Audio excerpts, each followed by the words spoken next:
أعوذ بالله من الشيطان الرجيم. بسم الله الرحمن الرحيم. الرحمن علم القرآن خلق الإنسان علمه البيان الشمس والقمر بحسبان والنجم والشجر يسجدان والسماء رفعها ووضع الميزان ألا تطغوا في الميزان وأقيموا الوزن بالقسط ولا تخسروا الميزان والأرض وضعها للأنام فيها فاكهة والنخل ذات الأكمام والحب ذو العصف والريحان فبأي آلاء ربكما تكذبان صدق الله العظيم. میری آنکھیں ترستی ہیں یا رب، میری آنکھیں ترستی ہیں یا رب، مجھ کو باغ مدینہ دکھا دے. میری آنکھیں ترستی ہیں یا رب، مجھ کو باغ مدینہ دکھا دے. پیار سے زندگی دینے والے، پیار سے زندگی دینے والے، مجھ کو پیارے نبی سے ملا دے. ایک تلوار فاروق گھر سے قتل کرنے چلے تھے نبی کو. ایک تلوار فاروق گھر سے قتل کرنے چلے تھے نبی کو.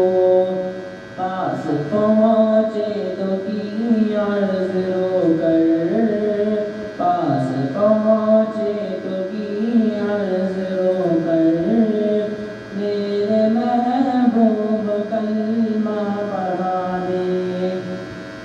میری آنکھیں ترستی ہیں یا رب، مجھ کو باغ مدینہ دکھا دے.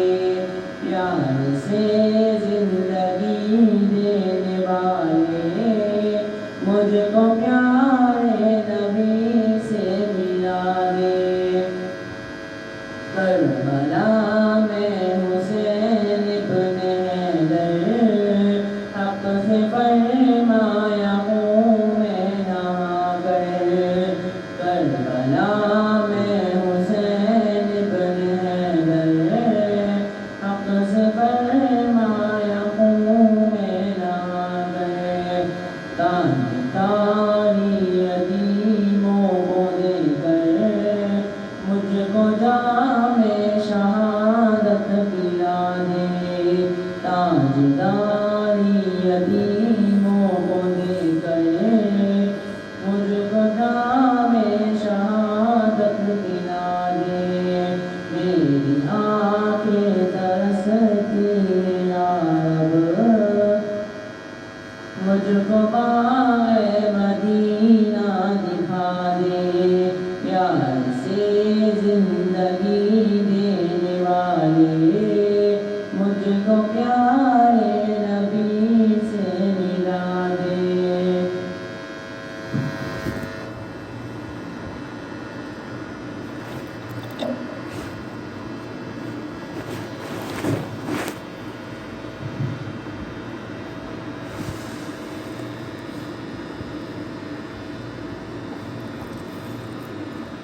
نعبده ونصلي على رسوله الكريم أما بعد أعوذ بالله من الشيطان الرجيم بسم الله الرحمن الرحيم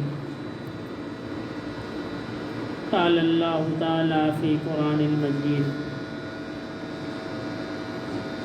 يا أيها الذين آمنوا هل أدلكم على تجارة تنجيكم من عذاب أليم تؤمنون بالله وتجاهدون في سبيل الله بأموالكم وأنفسكم ذلكم خير لكم إن كنتم تعلمون وقال النبي صلى الله عليه وسلم لكل شيء سقال وسقالة القلوب ذكر الله أو كما قال عليه الصلاة والسلام.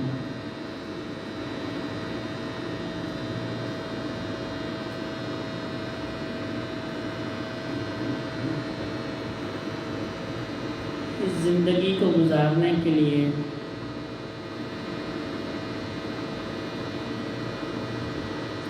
انسان کے پاس بہت سے طریقے ہیں. اس زندگی کو کیسے گزارنا ہے یہ ہر فرد کی مختلف خواہش ہے اس معاملے میں، اور کسی حد تک ہمارے اس معاشرے کے اندر وہ آزاد بھی ہے. ہر بندہ کہتا ہے کہ جی میری پرائیویسی ہے، میں جیسے چاہوں زندگی کو گزاروں. اگر میں لیٹ اٹھوں میری مرضی، میں جیسا لباس پہنوں میری مرضی. یہ نعرہ آج کے ہمارے اس معاشرے میں عام ہے. آپ کسی کو ٹوک نہیں سکتے. کسی کو کوئی بات کہو کہتا ہے جی میری مرضی. آپ کون ہوتے ہیں اس معاملے میں مجھے کہنے والے؟ اور ہر فرد کی مختلف مرضی ہے. تو اس نظام کو چلانے کے لیے پھر حکومتیں کیا کرتی ہیں؟ وہ ایک قانون بناتی ہیں. کیوں؟ کہ اگر کوئی شخص کہے جی میں نے تو دائیں جانب سے گاڑی چلانی ہے، دوسرا کہے نہیں میں نے بائیں جانب سے چلانی ہے، وہ کہے جی میں نے تو وہاں سے آنا ہے، یہ کہے میں نے یہاں سے جانا ہے، تو سڑک پر ٹریفک بھی نہیں چل سکتی. زندگی چلنا تو دور کی بات ہے. تو کیا ہوتا ہے؟ حکومت ایک نظام بناتی ہے کہ جی سب نے بائیں طرف سے جانا ہے، دائیں طرف سے آنا ہے. لال بتی ہو جائے تو رکنا ہے، سبز بتی ہو جائے تو چلنا ہے. تو جب تک نظام نہیں ہوگا معاشرے کے اندر، جب تک کوئی سسٹم نہیں ہوگا، جب تک معاشرہ نہیں چل سکتا. تو جب دنیاوی چیزوں کے لیے ہمیں نظام کی ضرورت ہے، تو انسان کی جو اپنی ذاتی زندگی ہے جس کے بارے میں نظام بنانے والے بھی کہہ دیتے ہیں کہ جی یہاں پہ انسان کی اپنی مرضی ہے. یعنی آپ اپنی مرضی سے سڑک پہ گاڑی نہیں چلا سکتے، اس میں حکومت کی مرضی ہے. لال بتی ہوگی تو رکنا ہے، سبز بتی ہوگی تو چلنا ہے. لیکن زندگی کے بارے میں کہتے ہیں جی اس میں آپ کی اپنی مرضی ہے. آپ کون ہوتے ہیں دوسروں کو کہنے والے؟ ایسا نہیں ہے. اللہ رب العزت نے انسان کی پیدائش سے لے کر اور انسان کی موت تک سارے احکام بندوں کو بتائے ہیں کہ زندگی ایسے گزارنی ہے. جس طرح دنیا کے قانون پہ عمل نہ کرنے کی صورت میں ایک تو اس کو چوٹ لگتی ہے، زخمی ہوتا ہے، اور دوسرا اس کو پولیس بھی پکڑ کے لے جاتی ہے کہ جی تم نے قانون کی خلاف ورزی کی ہے. اسی طرح جو بندہ اللہ رب العزت کے قانون کی خلاف ورزی کرتا ہے وہ ایک تو دنیا میں نقصان اٹھاتا ہے. اس کو کوئی نہ کوئی ایسا دکھ، ایسا تکلیف، ایسی پریشانی اللہ اس پہ مسلط کر دیتے ہیں کہ جو اس قانون کو توڑنے کی وجہ سے اس پہ آتی ہے. مثلا جس معاشرے میں زنا بڑھ جاتا ہے اللہ رب العزت وہاں پہ زلزلوں کی تعداد کو بڑھا دیتا ہے. وہاں پہ زلزلے زیادہ آتے ہیں. جو قوم زکوٰۃ نہیں دیتی ہے اس قوم پہ خشک سالی ہو جاتی ہے، یعنی بارش نہیں برستی اس قوم پہ. اب یہ کیا ہے؟ یہ اس قانون کے توڑنے کی وہ سزا ہے. جس میں ایکسیڈنٹ ہو جائے تو اس میں کیا ہوتا ہے؟ چوٹ لگتی ہے، سزا ہوتی ہے، نقصان ہوتا ہے. پھر سزا الگ ہے. اس کو لوگ سمجھتے ہیں کہ یہ سزا ہے، یہ سزا نہیں ہے، یہ تو اس قانون کو توڑنے کا نقصان ہے. کہ جس نے زکوٰۃ نہیں دی قوم نے تو اللہ پاک اس پہ بارشوں کو روک لیتے ہیں. تو یہ تو اس کا نقصان ہے، یہ سزا نہیں ہے. سزا تو اس کو قیامت کے دن ملے گی. وہ سزا ہوگی، یہ تو اس کا نقصان ہے۔ اسی طرح جس طرح دنیا میں کوئی قانون کو توڑنے کا نقصان بھی ہوتا ہے اور سزا بھی ہوتی ہے، اسی طرح اللہ کے قانون کو توڑنے کا نقصان بھی ہے اور سزا بھی ہے۔ اور جب بندہ اللہ کے قانون پہ چلتا ہے تو اس کو دنیا میں اس کا نفع بھی ہوتا ہے اور آخرت میں اس کا انعام بھی ملتا ہے۔ دو فائدے ہیں اس کا، دنیا میں بھی اس کو اس کا نفع ہوتا ہے۔ جو شخص اپنی پراپر زکوٰۃ نکالتا ہے نا، جتنی اس کی زکوٰۃ ہے، اللہ اس کے مال کو پاک کر دیتا ہے، پھر وہ حادثات سے بچ جاتا ہے۔ اگر خدا نہ خواستہ کوئی حادثہ آتا بھی ہے تو اللہ پاک اس پہ، وہ اس کی طرف سے آزمائش ہوتی ہے، اللہ نے اس کا مقام اونچا رکھا ہوتا ہے، تو وہ اتنی محنت نہیں کرتا، اللہ پاک پھر اس کو تھوڑا سا حادثہ دیتے ہیں، پریشانی دیتے ہیں، وہ اس پہ صبر کرتا ہے، اللہ کو یاد کرتا ہے، اللہ پاک اس کے مقام کو بڑھا دیتا ہے۔ یہ تو آپ نے دنیا میں بھی دیکھا ہوگا نا، کسی شخص کو اگر کوئی کسی کا افسر ہے، اپنی کمپنی کی مثال لے لیں، سارے کمپنی کے زیادہ ساتھی ہیں، اگر کسی افسر نے سوچ لیا کہ میں نے اس کو ترقی کر کے اوپر لے کے آنا ہے تو کیا کرتے ہیں، اس کو ہماری آنکھ کے اندر رگڑا دیتے ہیں، ایسے ہی ہوتا ہے۔ اب وہ یہ سمجھتا ہے کہ جی میرے تو پیچھے پڑا رہتا ہے یہ بندہ، لیکن اس نے اس کو ٹاسک بنایا ہوتا ہے کہ جس کو میں نے ترقی دے کے یہاں تک لانا ہے اس کو۔ یہ دنیا میں بھی ایسا ہوتا ہے، جس شخص کو اوپر لے کے جانا ہوتا ہے اس پہ زیادہ آزمائشیں آتی ہیں، زیادہ پریشانیاں آتی ہیں۔ یہی وجہ ہے کہ انبیاء اکرام پہ سب سے زیادہ آزمائشیں ہیں، کیونکہ اللہ رب العزت نے ان کو سب سے اوپر لے کے جانا تھا، تو انبیاء اکرام پہ سب سے زیادہ پریشانیاں ہیں، سب سے زیادہ تکالیف انبیاء اکرام پہ ہیں۔ اگر تکالیف کی بنیاد پہ یہ فیصلہ ہو کہ جی یہ نیک ہے اور نیک نہیں ہے، یا گناہ یا ثواب کا فیصلہ دکھ اور تکلیف کی بنیاد پہ ہو، تو سب سے زیادہ تکالیف انبیاء اکرام پہ ہیں۔ نیکی کا، پاسائی کا، اللہ کے نزدیک قرب و رضا کا یہ معیار ہی نہیں ہے، نہ تکلیفیں معیار ہیں اور نہ آسائشیں معیار ہیں۔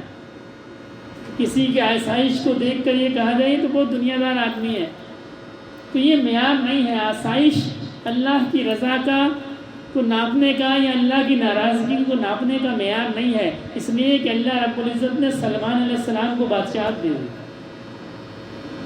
بادشاہت تو داؤد علیہ السلام کو بھی دی تھی، لیکن سلمان علیہ السلام کو ایسی بادشاہت دی کہ دنیا میں آج تک کسی کو ایسی بادشاہت نہیں ملی۔ زمین ان کا حکم مانتی تھی، چرند پرند ان کا حکم مانتے تھے، ہوائیں ان کا حکم مانتی تھی، جنات ان کا حکم مانتے تھے، جانور ان کا حکم مانتے تھے۔ ایسی بادشاہت اللہ نے اور کسی کو نہیں دی۔ یعنی جو دنیا کا بڑے سے بڑا بادشاہ ہوگا اس کی حکومت بھی انسانوں پہ ہوگی، بس ایسی بات ہے۔ لیکن مقام کیا ہے؟ اللہ کے مقرب نبی تھے۔ جتنی اللہ نے قرب انبیاء اکرام کو دیا ہے، کوئی شخص دعویٰ ہی نہیں کر سکتا۔ اگر دعویٰ کرتا ہے تو کافر ہے، اس کے دعوے کی کوئی اصل نہیں ہے۔ کسی شخص کا جو قرب ہے اللہ سے وہ انبیاء اکرام سے بڑھ نہیں سکتا۔ جتنے انبیاء اکرام اللہ کے نزدیک ہیں، کوئی فرد اللہ کے نزدیک نہیں ہو سکتا۔ اور تنگی جب دی، جس کو اللہ نے آزمائش کے طور پر جس نبی کو اللہ نے تنگی دی، پھر ایسی تنگی دی کہ نبی کریم صلی اللہ علیہ وسلم کے گھر میں ہفتوں کھانا نہیں، چولہا نہیں جلتا تھا۔ اور بی بی عائشہ کے پاس ایک دفعہ تھوڑا سا آٹا آ گیا تو آپ نے اس کو صبح بھی بنایا، چولہا ہانڈی بنائی، جسے ہمارے ناشتہ بنتا ہے، پھر دوپہر کا کھانا بھی بنایا اور پھر رات کا کھانا بھی بنایا۔ جب رات کا کھانا بنانے لگی تو نبی صلی اللہ علیہ وسلم نے فرمایا، عائشہ اب تمہارا یہی کام رہ گیا کہ پورا دن تم کھانا ہی بناتی رہو بس۔ یعنی مزاج شریف میں نہیں تھا۔ اور پیدائش سے لے کر اور موت تک یہی معاملہ رہا۔ نبی صلی اللہ علیہ وسلم اس دنیا سے جب پردہ فرما گئے ظاہری طور پر، تو جب تک یہی معاملہ رہا۔ تو آزمائش اور خوشحالی یہ اللہ رب العزت کی محبت کا، اللہ رب العزت کی رحمت کو جانچنے کا معیار نہیں ہے۔ اللہ رب العزت کی محبت اور رحمت اور فضل کو جانچنے کا معیار یہ تقویٰ ہے بس۔ کیا معیار ہے؟ تقویٰ معیار ہے۔ جو شخص اللہ سے ڈرتا ہے، اللہ کے احکام پہ چلتا ہے، وہ اللہ اس سے راضی ہے، وہ امیر ہو یا غریب ہو۔ اور اسی طرح جو شخص اللہ کے قانون پر نہیں چلتا، اللہ رب العزت کے بتائے ہوئے طریقے پر نہیں چلتا، وہ امیر ہو یا غریب ہو، وہ اللہ کا دوست نہیں ہے، اللہ اس سے راضی نہیں ہے جب تک کہ وہ اللہ کے طریقے پہ نہیں چلے گا۔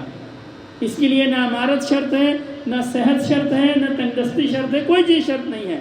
اللہ کے نزدیک محبوب ہونے کی شرط جو ہے یہ تقویٰ ہے۔ ان اکرمکم عند اللہ اتقاکم، اللہ کے نزدیک تو محبت کی جو شرط ہے یہ تقویٰ ہے بس۔ جو اللہ کے طریقے پہ چلتا ہے، اللہ سے ڈر کے چلتا ہے، اللہ اس سے محبت کرتا ہے، وہ امیر ہو یا غریب ہو، وہ صحت مند ہو یا بیمار ہو، وہ مرد ہو یا عورت ہو، کوئی اس پہ شرط نہیں ہے کسی چیز کی۔ امام ابو داؤد رحمۃ اللہ علیہ حدیث کی مشہور کتاب صحیح ستہ میں حضرت کی کتاب ہے سنن ابی داؤد۔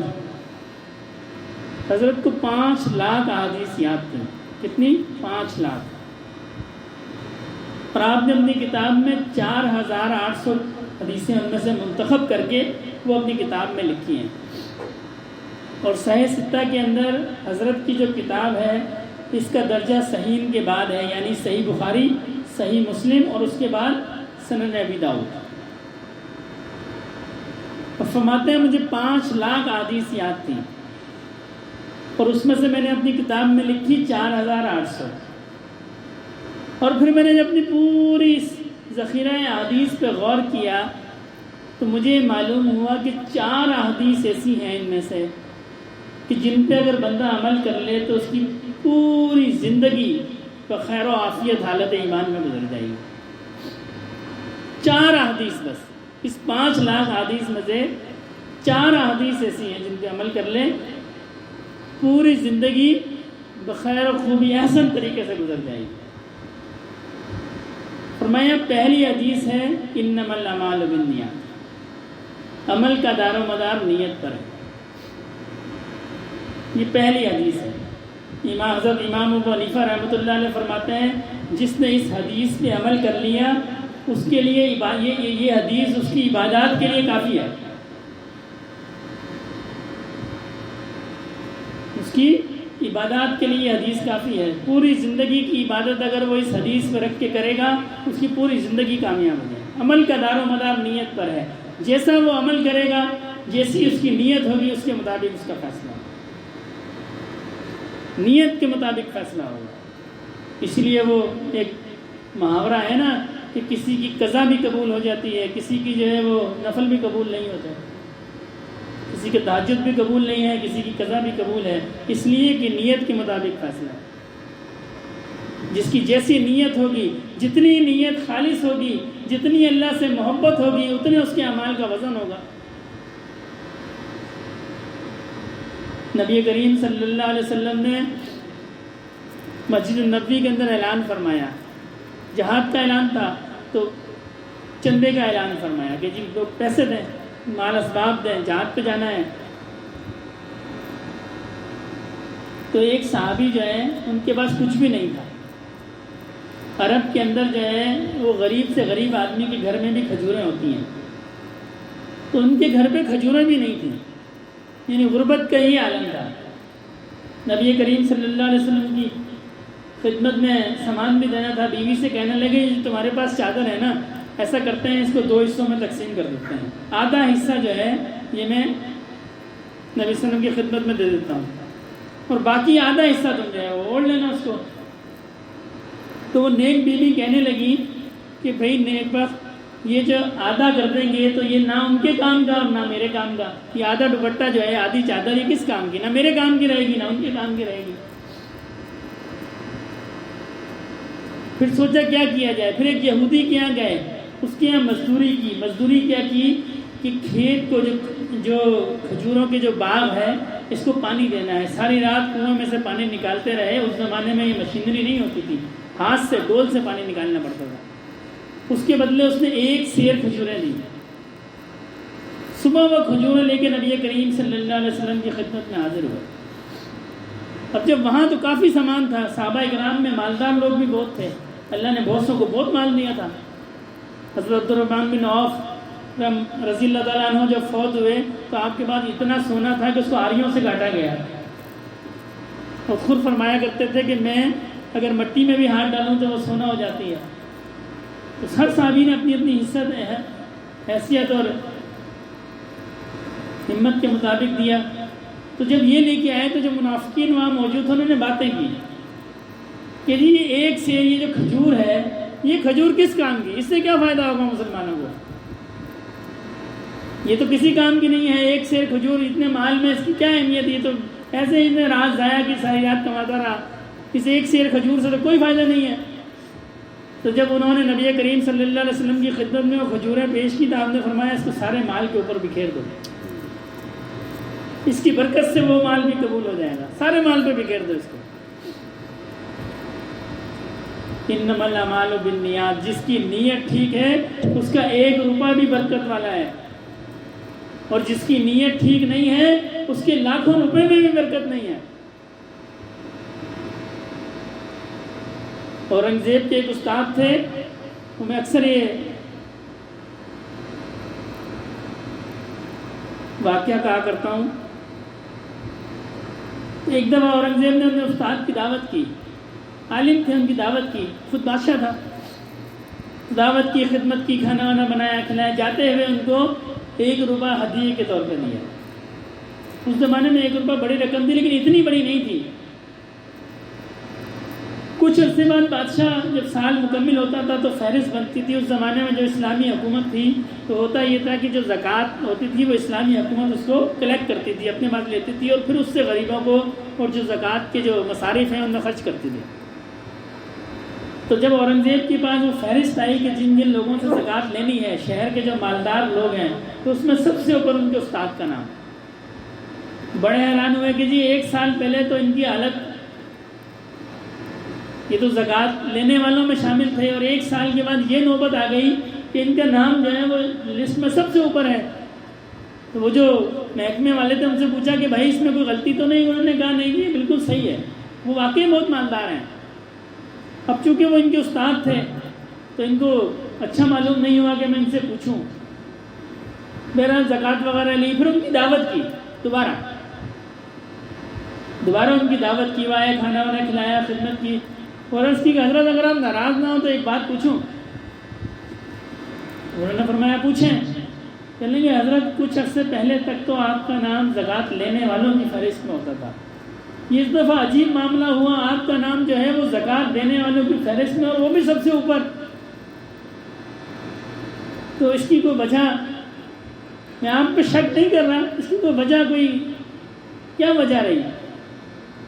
تو وہ فرمانے لگے کہ اس کی وجہ تو تم ہو۔ اس کی حضرت میں کیسے؟ فرمایا پچھلے سال کی تمہیں دعوت یاد ہے؟ ہاں جی یاد ہے۔ کہنے لگے جب میں جا رہا تھا تو تم نے مجھے 1 روپیہ ہدیہ دیا۔ فرمانے لگے وہ ہدیہ جب 1 روپیہ میں نے لیا، اس سے میرے پاس کچھ چھوٹی سی زمین تھی، میں نے اس سے اناج خریدا اس 1 روپے سے اور زمین میں پھیلا دیا، اللہ نے اس میں اتنی برکت دی کہ اس میں کئی گنا منافع نکلا، پھر میں اس کو بیچتا اور خریدتا رہا۔ 1 سال کے اندر یہ نوبت آ گئی تھی کہ میرا تو مال اسباب بہت بڑھ گیا، اس 1 روپے میں بڑی برکت تھی۔ وہ 1 روپیہ تم نے کہاں سے حاصل کیا؟ تو بادشاہ کہنے لگا کہ اس 1 روپے کے پیچھے بڑی داستان ہے۔ جب انہوں نے اصرار کیا تو اس نے کہا کہ اپنے جو دربان وغیرہ تھا اس کو کہا کہ جی فلاں برہمن کو اٹھا کے لے آؤ، اس کو بولو کھاتے سمیت آنا ہے، کھاتا لے کے آنا۔ تو وہ اس لالا جی کو لے آئے کھاتے کے ساتھ، اس سے بادشاہ کہنے لگا فلاں دن کا کھاتا پڑھو۔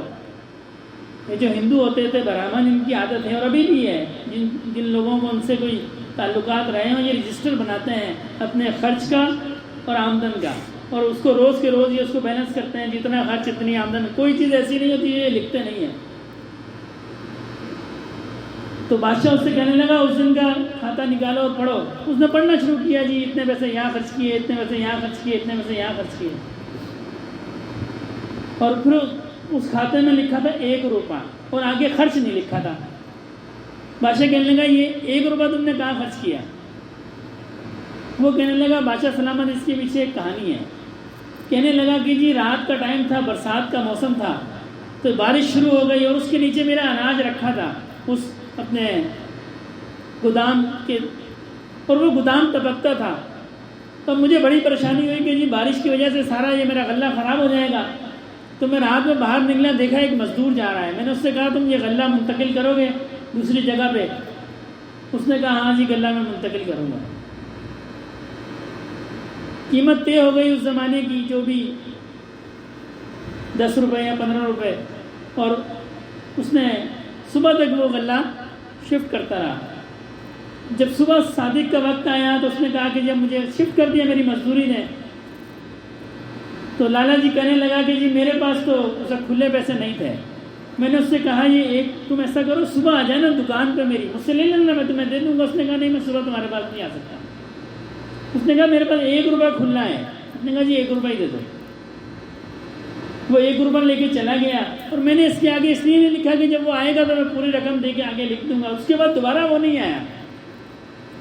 تو بادشاہ سے کہنے لگا ٹھیک ہے تم جاؤ. اس نے اپنا رجسٹر سمیٹا اور چلا گیا.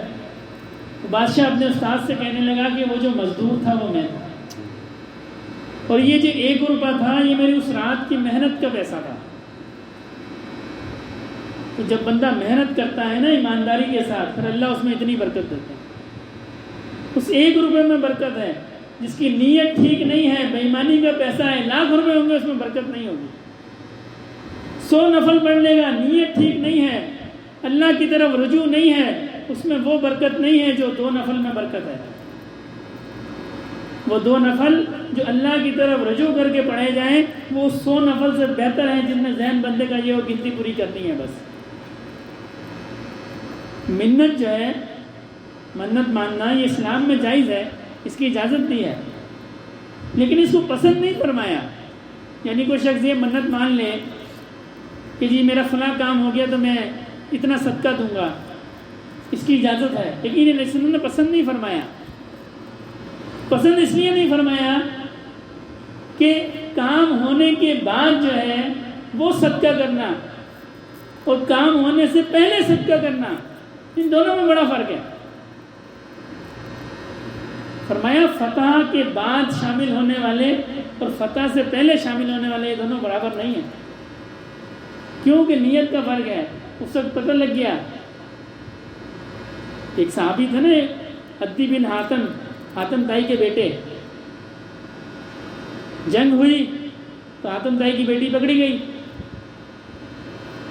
تو اس نے نبی کریم صلی اللہ علیہ وسلم سے دعائی دی کہ یا رسول اللہ میرے باپ جو ہے میں بہت بڑے سخی کی بیٹی ہوں، سردار کی بیٹی ہوں، تو آپ خاموش رہے. دوسرے دن پھر آپ فجر کی نماز پہ جا رہے تھے، قیدی ایک جگہ باندھے ہوتے تھے، پھر اس عورت نے دعائی دی، آپ پھر خاموش رہے. تو تیسرے دن جو ہے وہ عورت خاموش رہی. جب نیسے میں گزرے تو وہ عورت نے کچھ نہیں کہا. تو حضرت علی نے اس عورت کو اشارہ کیا کہ پھر دعائی دو. تو اس نے پھر دعائی دی کہ یا رسول اللہ میں بڑے سخی کی بیٹی ہوں. آپ رک گئے. فرمایا کس کی بیٹی ہے؟ اس نے کہا میں حاتم تائی کی بیٹی ہوں، میں قبیلے کے سردار کی بیٹی ہوں. اور پھر یہ درخواست کی کہ آپ مجھے چھوڑ دیں، تو آپ نے ان کو چھوڑ دیا. تو وہ جب وہاں سے رہا ہو کے اور نبی صلی اللہ علیہ وسلم نے ساتھ کچھ سامان بھی دیا، وہ اپنے قبیلے میں گئی تو ان کے بھائی تھے عدی بن حاتم، ان دونوں نے بڑی غیرت دلائی کہ تم یہاں بھائی ہو، میں وہاں قید تھی، اور ساتھ میں نبی صلی اللہ علیہ وسلم کے کرم کا تذکرہ بھی کیا کہ تم وہاں جاؤ، ان کی خدمت میں جاؤ. تو وہ نبی صلی اللہ علیہ وسلم کی خدمت میں آ گئے. جب مسجد نبوی میں آئے، نبی صلی اللہ علیہ وسلم ان کا ہاتھ پکڑا اور اپنے حجرے میں تشریف لے گئے. اور ان سے فرمایا کہ عدی تم اسلام قبول کر لو. تو وہ خاموش رہے، یعنی کچھ کہا نہیں، جواب نہیں دیا. تو نبی کریم صلی اللہ علیہ وسلم کو تو اللہ نے بصیرت دی تھی. فرمایا تم یہ سوچ رہے ہو کہ میں کیوں اسلام قبول کروں، ان کے ساتھ ہے کون؟ اگر میں اسلام قبول کر لوں گا تو سارا عرب میرا دشمن ہو جائے گا. یہی سوچ رہے ہیں نا. انہوں نے عرض کی کہ رسول اللہ میں یہی سوچ رہا ہوں. فرمایا ایک وقت ایسا آئے گا کہ لوگ اسلام میں داخل ہونے کو خوش نصیبی سمجھیں گے. بڑے بڑے لوگ کہیں گے جی ہم اسلام میں داخل ہو جائیں، اور آج تم سوچ رہے ہو کہ جی حالات خراب ہیں، مدینے میں آنے کا مطلب یہ ہے کہ رزق ہے.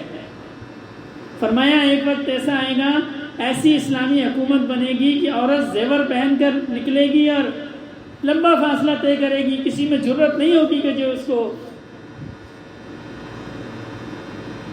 کچھ سے لوٹ مار کر لے.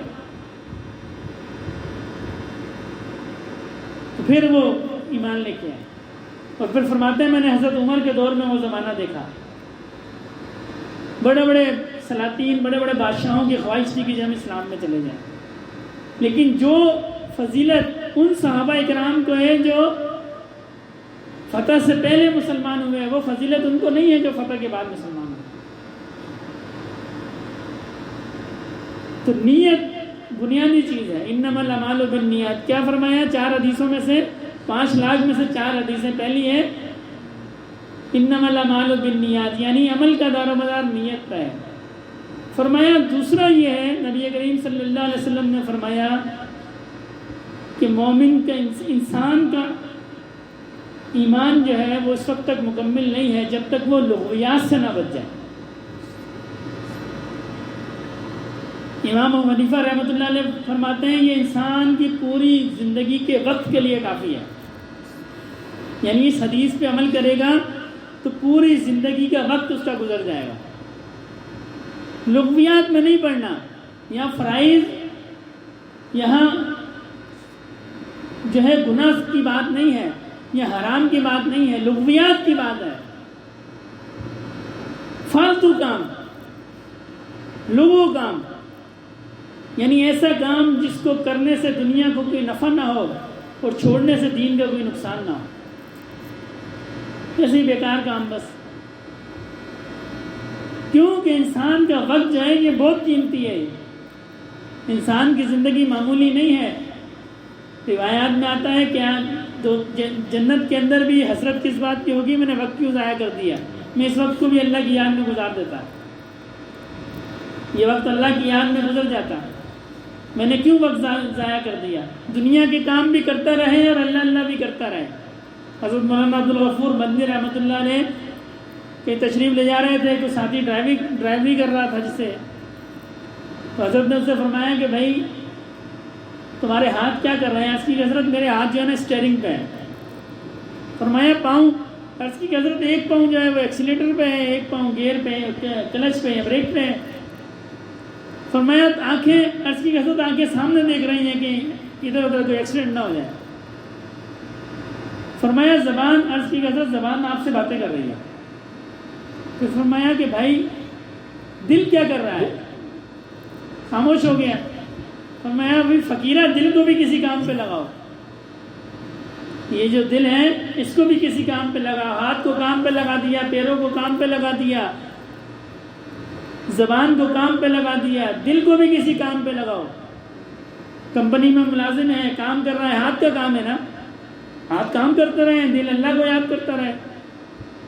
عورتیں کھانا پکا رہی ہیں، روٹی پکا رہی ہیں، گھر کے کام کر رہی ہیں، کرتی رہے. ہاتھ سے کام ہے، پیروں سے کام ہے، دل سے تو کام نہیں ہے. دل تو اللہ نے ایسا بنایا کہ اس کو تو کوئی کام ہی نہیں رکھا. کوئی کہہ سکتا ہے جی دل سے میں یہ کام کرتا ہوں؟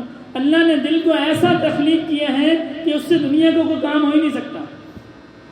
دل کو تو اللہ نے اپنے لیے بنایا ہے، یا تو وہ بیکار رہے گا یا اللہ کی یاد میں رہے گا. ہاتھ ہے، اس سے سینکڑوں دنیا کے کام ہوتے ہیں، مردوں کے بھی عورتوں کے بھی. پاؤں ہے، سارے دنیا کے کام ہے. زبان ہے، دنیا کا کام ہے. آنکھیں ہیں، دنیا کا کام ہے.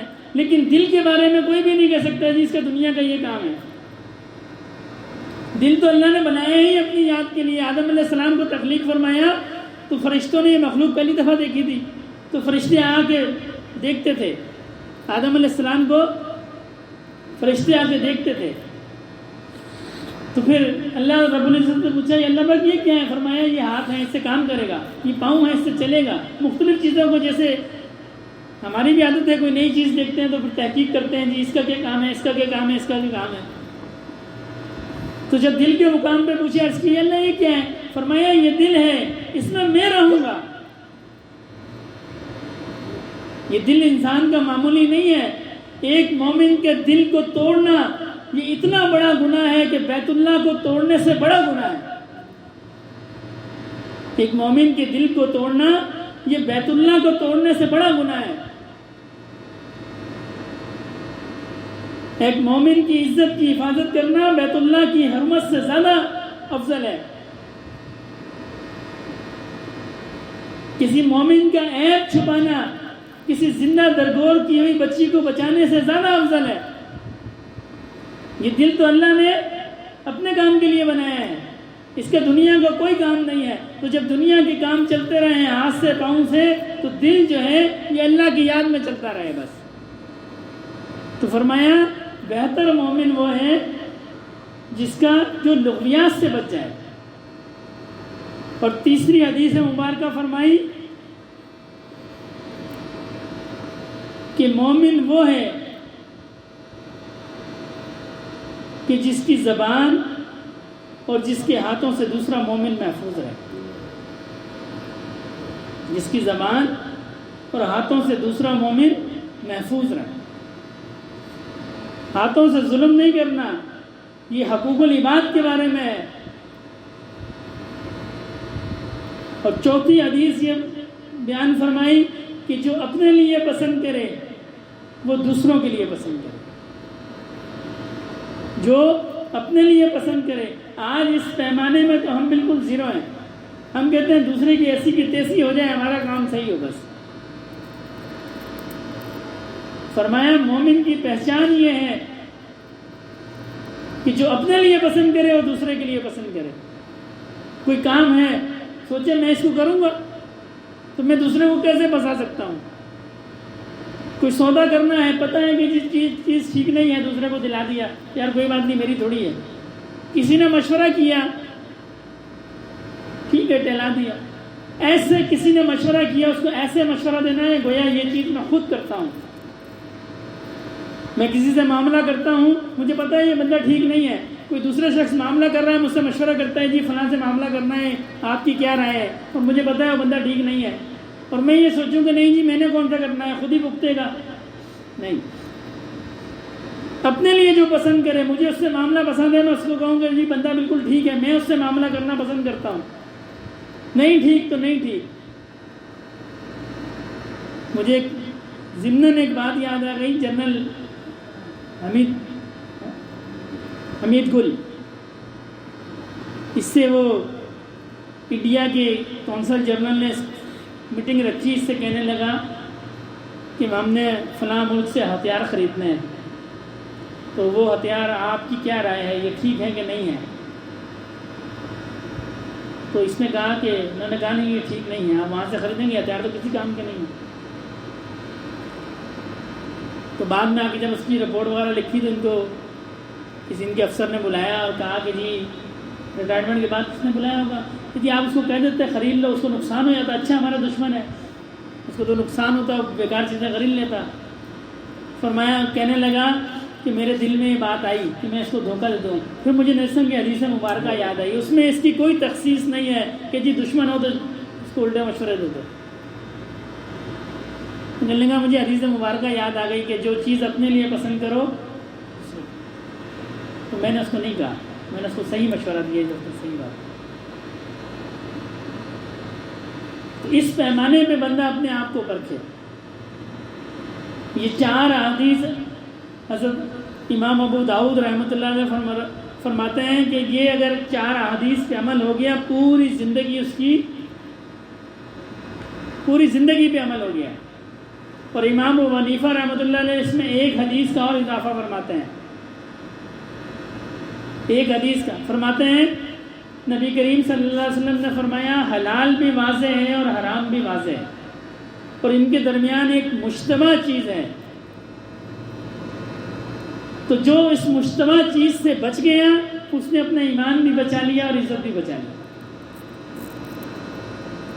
امام ابو حنیفہ رحمۃ اللہ علیہ یہ 5 حدیث پورے دین کا خلاصہ بیان فرماتے ہیں۔ امام ابو داؤد جو ہیں وہ 4 حدیث کو بیان فرماتے ہیں، 5 لے لیں، 5 لاکھ حدیث میں سے 5 حدیث فرمایا اس پہ عمل ہو جائے گا پوری زندگی آسان ہو جائے گی، پوری زندگی کا یہ خلاصہ ہے یہ، اور یہ پوری زندگی کا نچوڑ ہے یہ۔ تو دعا فرمائے اللہ رب العزت ہمیں ان پہ عمل کرنے کی توفیق عطا فرمائے۔ ایک چیز ہوتی ہے بات کو سن لینا، ہر بندے کی استطاعت مختلف ہوتی ہے نا، بعض کی استطاعت یہ ہوتی ہے کہ بات سن ہی نہیں سکتے، سنتے ہیں یاد ہی نہیں رہتی، یہ توجہ یہاں مختلف توجہ۔ بعض کی استطاعت ایسی ہوتی ہے کہ وہ سن تو لیتے ہیں لیکن اس کو سمجھ نہیں سکتے، یعنی بات سنی، اب اس کو پتہ ہی نہیں ہے کہ جی یہ بات کیا تھی، اس کی سمجھ میں نہیں آئی۔ اور بعض لوگوں کی استعداد ایسی ہوتی ہے کہ وہ سن بھی لیتے ہیں، سمجھ بھی لیتے ہیں، لیکن اس پر عمل نہیں کر سکتے۔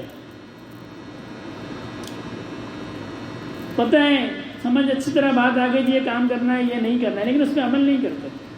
کم لوگ ایسے ہوتے ہیں جو بات کو سنتے بھی ہیں، سمجھتے بھی ہیں، پھر اس پہ عمل بھی کرتے ہیں۔ تو ہمیں کون سا بننا ہے؟ عمل کرنے والا بننا ہے۔ جب تک عمل نہیں ہے، ہمارے حضرت فرماتے ہیں نا کہ علم جو ہے وہ آٹے کے برابر ہو، اور عمل جو ہے، علم جو ہے وہ نمک کے برابر ہو، عمل جو ہے آٹے کے برابر ہو۔ جتنا علم ہو اس پہ عمل ہو بس۔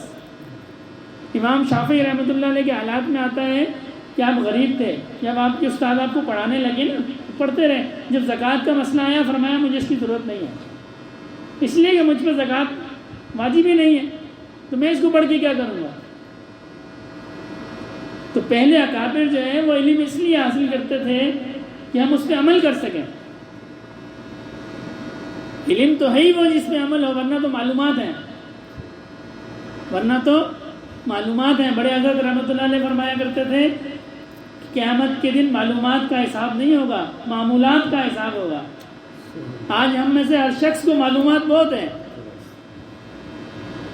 معلومات ہونا کافی نہیں ہے۔ معمولات کیا ہیں ہمارے؟ صبح اٹھتے ہیں تو رات کو سونے تک ہمارے کیا معمولات ہیں؟ ہماری زندگی کیسی گزرتی ہے؟ اللہ کی یاد میں گزرتی ہے کہ نہیں گزرتی؟ اللہ کے احکام کے مطابق گزرتی ہے کہ نہیں گزرتی؟ اس چیز کا حساب ہوگا، معلومات کا حساب تھوڑی ہوگا۔ تو دعا فرمائے اللہ رب العزت میں عمل کی توفیق عطا فرمائے۔ وما علینا الا البلاغ۔ تمام ساتھی 3 دفعہ استغفار، 10 دفعہ درود شریف، 10 دفعہ تیسرا کلمہ، 11 دفعہ سورہ اخلاص اور 1 دفعہ سورہ فاتحہ۔ تسبیح بھائی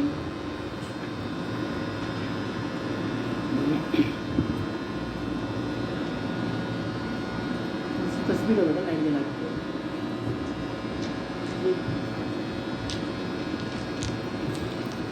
استغفر اللہ ربی من کل ذنب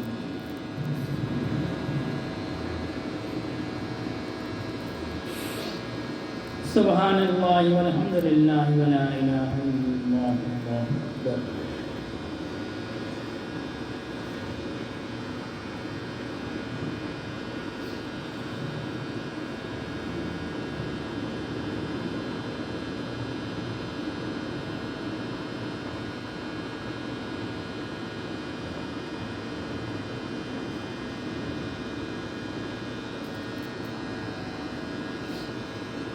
قل هو اللہ احد اللہ الصمد لم یلد ولم یولد ولم یکن له کفوا احد۔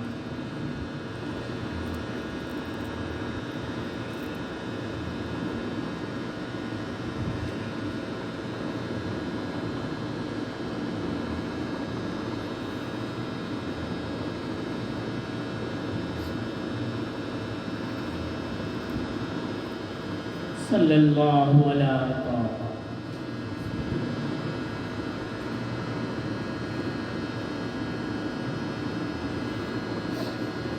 الحمدللہ رب العالمین الرحمن الرحیم مالک یوم الدین ایاک نعبد و ایاک نستعین اهدنا الصراط المستقیم صراط الذین انعمت علیہم غیر المغضوب علیہم ولا الضالین۔ الحمدللہ رب العالمین والصلاة والسلام علی سید المرسلین۔ یا اللہ پاک جو پڑھا گیا اس کا ثواب نبی کریم صلی اللہ علیہ وسلم کی بارگاہ عالیہ میں پیش فرمائیے۔ آپ کے طفیل جملہ صحابہ کرام، سلسلہ عالیہ نقشبندیہ کے جملہ شیوخ و عظام، خصوصاً میرے دادا رحمۃ اللہ علیہ کے نام اعمال میں داخل فرمائیے۔ یا اللہ پاک اس کا ثواب جملہ مسلمان مردوں اور عورتوں، زندہ اور مردہ سب کے نام اعمال میں داخل فرمائیے۔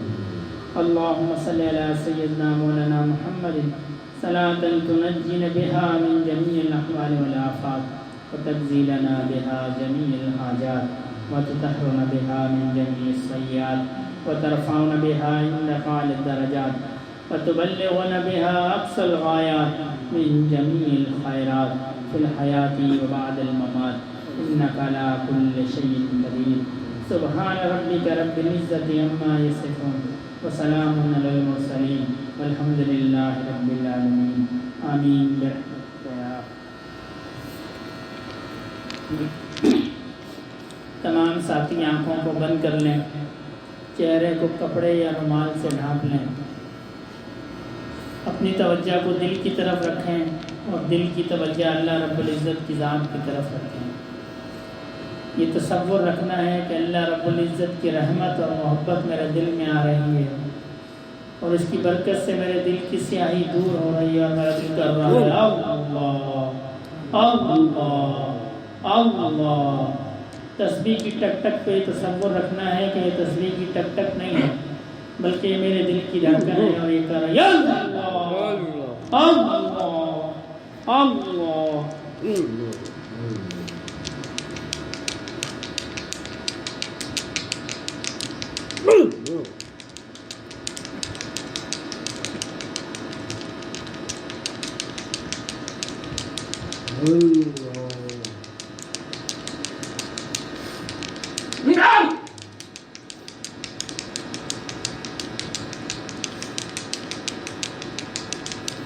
إنما المؤمنون الذين إذا ذكر الله وجلت قلوبهم وإذا تليت عليهم آياته زادتهم إيمانا وعلى ربهم يتوكلون الذين يقيمون الصلاة ومما رزقناهم ينفقون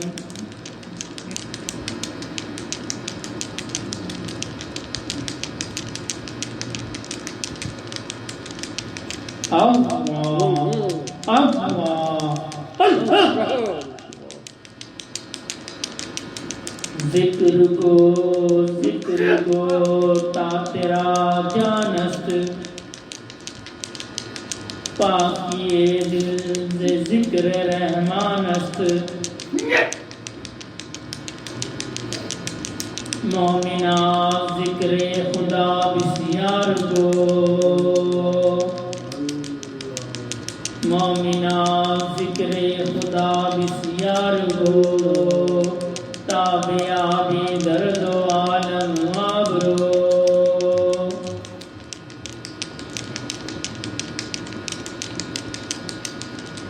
ذکر حق آمد غذائے روح را ذکر حق مرہم دل مجروح را اللہ اللہ اللہ۔ نہ دنیا سے نہ دولت سے نہ گھر آباد کرنے سے نہ دنیا سے نہ دولت سے نہ گھر آباد کرنے سے سکون دل کو ہوتا ہے اللہ کو یاد کرنے سے اللہ اللہ اللہ۔ زندگی آمد برائے بندگی زندگی بے بندگی شرمندگی اللہ اللہ اللہ۔ اللہ اللہ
دوسرا خلد میں ایک قدم نفس پر دوسرا خلد میں ہے یہ جنت تو بس دو قدم دوست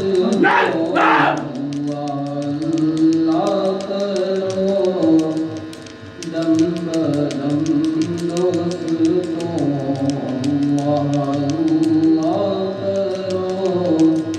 دم بدم دوست اللہ سے دل کو میسر سکون اللہ سے دل کو میسر سکون اللہ مٹاتا ہے غم دوستوں اللہ کرو دم بدم دوستوں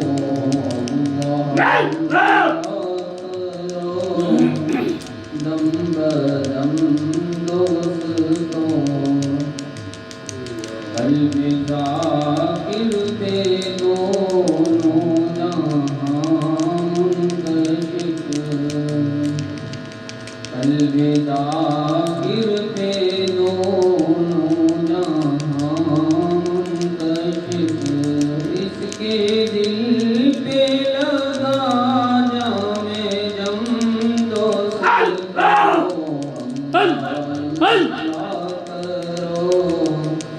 دم بدم دوستوں اللہ کرو دم بدم دوستوں ان کے لاکھوں ہیں ہم پہ کرم دوستوں اللہ کرو دم بدم دوستوں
مت جانو روے ان کو یہ بجلی کی تاریں ہیں مت جانو روے ان کو بجلی کی تاریں ہیں یہ دل نہیں پہلو میں بجلی کا خزانہ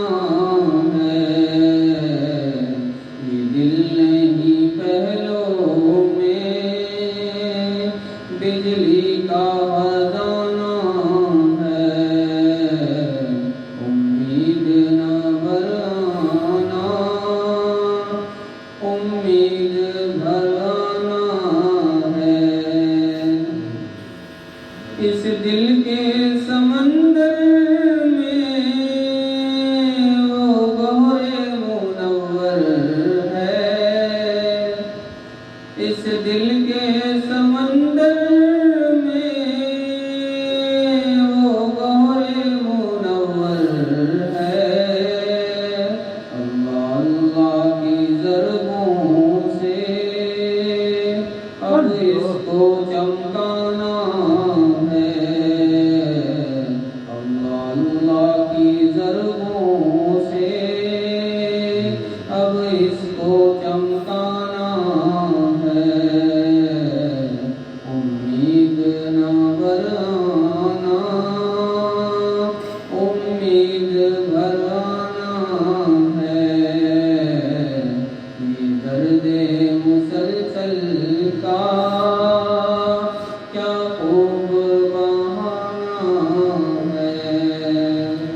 آباد رہے ہر دم مرشد تیرا میں خانہ پیتا رہوں ہر دم میں پیمان پہ پیمانہ آباد رہے ہر دم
اس دل کی دھڑکنے کا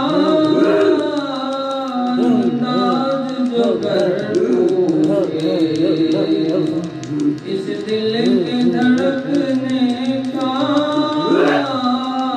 انداز جو کر لوگے بتلائے نبی یہ روگ جدا بتلائے نبی کو کر یہ روگ جدا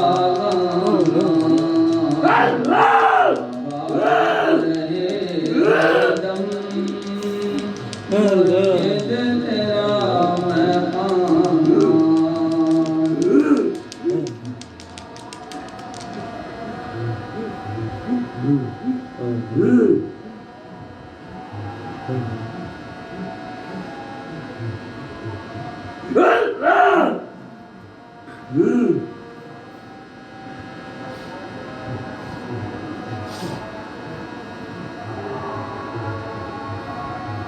خانہ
سے زندگی اب نہ سمجھے کوئی، مفلس سے زندگی اب نہ سمجھے کوئی، مجھ کو عشق نبی اس قدر مل گیا،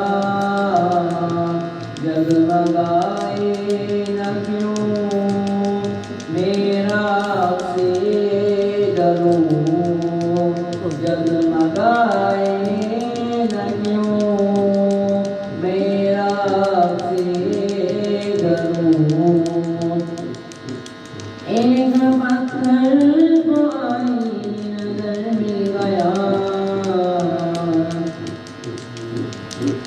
جن کی رحمت سے تقدیر انسان کھلے، ان کی جانب ہی دربار جائے جا کھلے، جن کی رحمت سے تقدیر انسان کھلے، ان کی جانب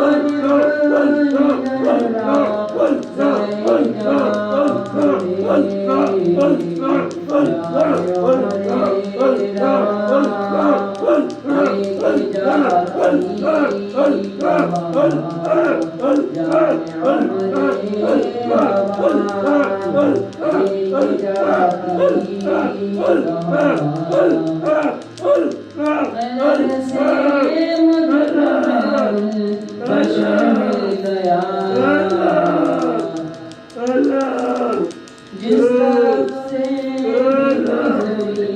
میری خواہشیں مجھ سے بچ کر نکلتی رہی لبزشیں،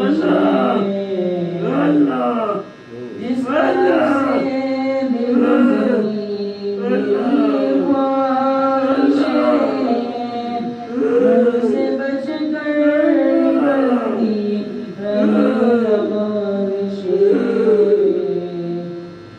جب جھکائی نظر جھک گیا میرا سر، جب جھکائی نظر جھک گیا میرا سر، جب جائے آنسو کو مل گیا، ان کا دیوانہ ان کا مجذوب ہوں، کیا یہ کم ہے کہ میں سے منسوب ہوں، ان کا دیوانہ ہوں، ان کا مجذوب ہوں، کیا یہ کم ہے کہ میں ان سے منسوب ہوں،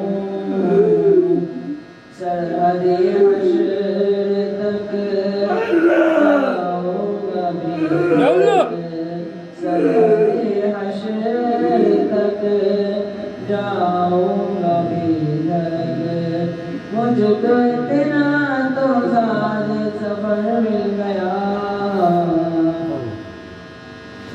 ذہن بے رنگ تھا سانس بے روح تھی، روح پر معصیت کی کری دھوپ تھی،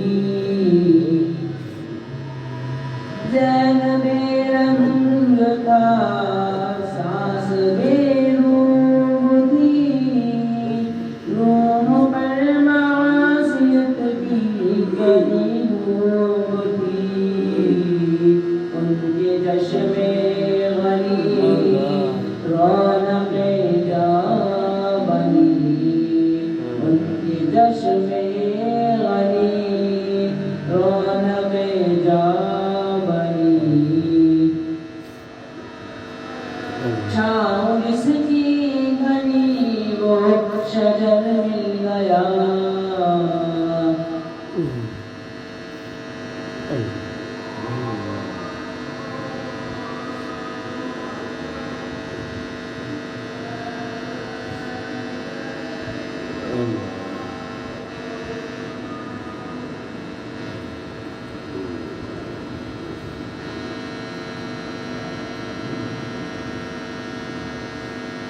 میرا دل بدل دے، میرا دل بدل دے، میرا دل بدل دے، میرا غفلت میں ڈوبا دل بدل دے، میرا غفلت میں ڈوبا دل بدل دے، ہواؤں سے والا دل بدل دے، میرا غفلت میں ڈوبا دل بدل دے،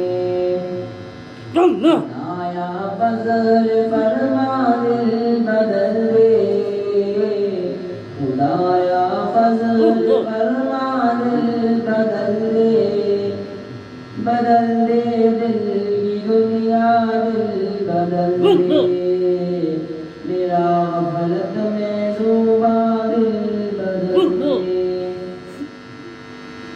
گناہگاری کب تک عمر کاٹوں، گناہگاری میں کب تک عمر کاٹوں، بدل دے میرا رستہ دل بدل دے، سنو میں نام تیرا دھڑکنوں میں، سنو میں نام تیرا دھڑکنوں میں، مزہ آ جائے مولا دل بدل دے، میرا غفلت میں ڈوبا دل بدل دے، ہٹا لو آنکھ اپنی ماں سے واسے، ہٹا لو آنکھ اپنی ماں سے واسے، جیوں میں تیری خاطر دل بدل دے، میرا غفلت میں ڈوبا دل بدل دے، کھڑا ہوں تیرے در پہ دل شکستہ، کھڑا ہوں تیرے در پہ دل شکستہ، رہوں کیوں دل شکستہ دل بدل دے، میرا غفلت میں ڈوبا دل بدل دے، میری فریاد سن لے میرے مولا، میری فریاد سن لے میرے مولا، بنا لے اپنا بندہ دل بدل دے، میرا غفلت میں ڈوبا دل بدل دے،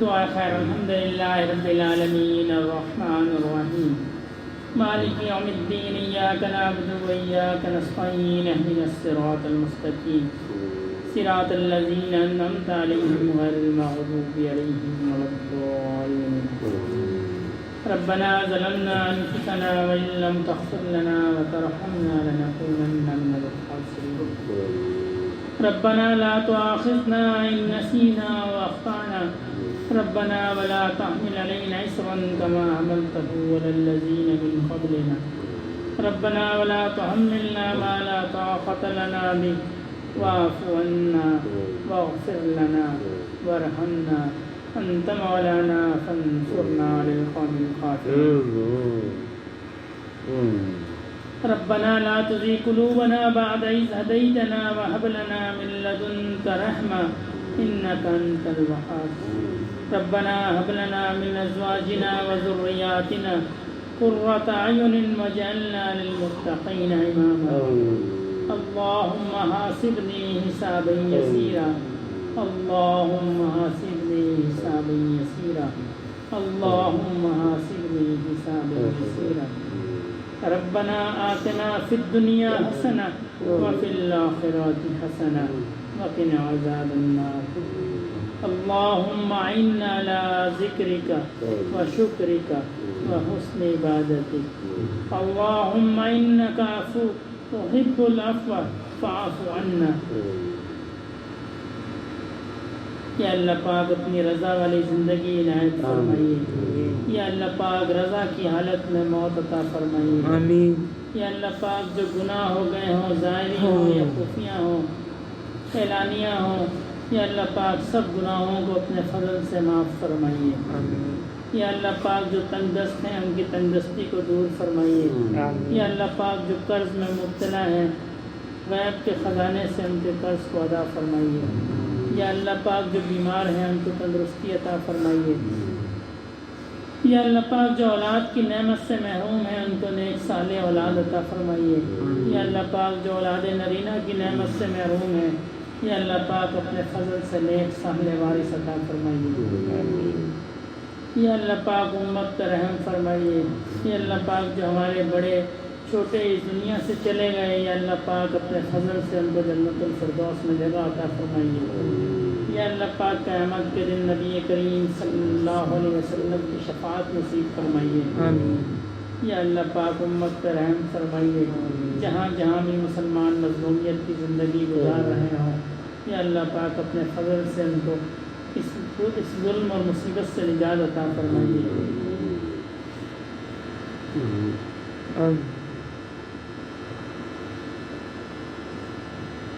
اللهم صل على سيدنا مولانا محمد صلاة تنجينا بها من جميع الأهوال والآفات وتجزيلنا بها جميع الحاجات وتطهرنا بها من جميع السيئات وترفعنا بها عندك أعلى الدرجات وتبلغنا بها أقصى الغايات من جميع الخيرات في الحياة وبعد الممات إنك على كل شيء قدير.